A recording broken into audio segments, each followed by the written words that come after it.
Laissez-moi vous raconter une histoire. Un monsieur travaillait quelque part, mais finalement il n'avait pas de promotion.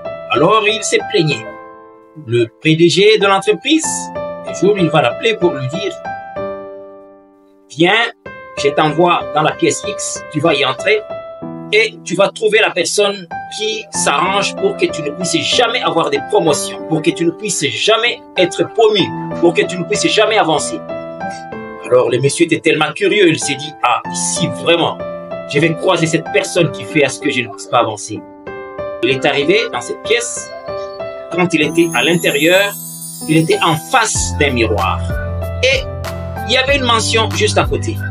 Il était écrit: il n'y a qu'une seule personne qui soit en mesure de fixer des limites à votre révolution.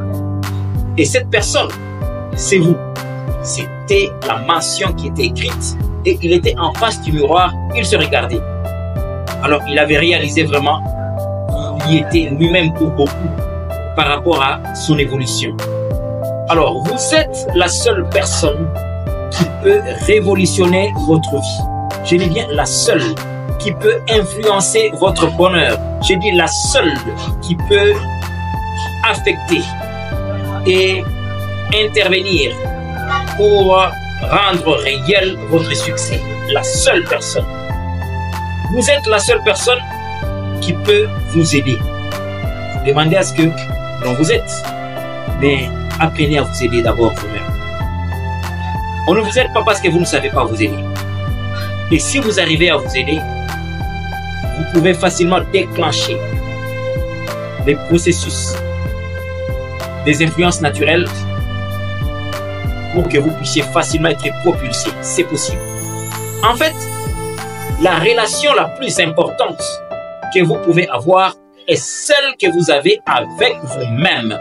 Avec vous-même, vous avez quelle relation? Vous savez, des fois quand vous marchez en cours de route, il vous arrive de monologuer intérieurement ou ça peut arriver extérieurement. Qu'est-ce que vous vous dites constamment quand vous marchez seul? C'est très important ce qui se passe quand vous monologuez, quand vous êtes seul. Qu'est-ce qui se passe au-dedans de vous? Qu'est-ce que vous vous dites? Vous savez, le monde est comme un miroir. En fait, il va vous renvoyer le reflet des pensées dans lesquelles vous avez fortement cru. Quelles sont les pensées qui assiègent votre mental?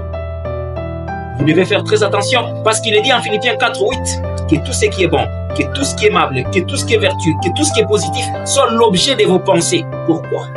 Parce que cela va facilement vous affecter. C'est-à-dire, le monde ne fera que vous réoffrir ce que vous lui avez renvoyé. Vous croyez fermement en quoi? Il est possible d'influencer les choses. Il est possible de rester focus. C'est possible et de bouger les choses.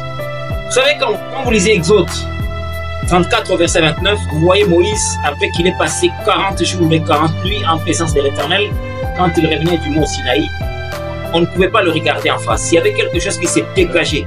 Son visage brillait tellement qu'on ne pouvait pas le regarder deux fois. Vous pouvez aussi, si vous prenez une ferme décision de mobiliser vos énergies intérieures, d'arriver à affecter votre environnement. Le problème, ce n'est pas votre entreprise. Le problème, ce n'est pas votre environnement. Le problème, ce n'est pas les autres.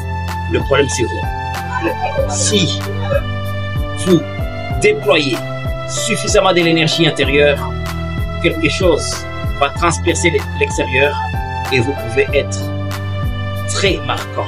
C'est votre serviteur, Père Alain Kitengui. Merci et à la prochaine.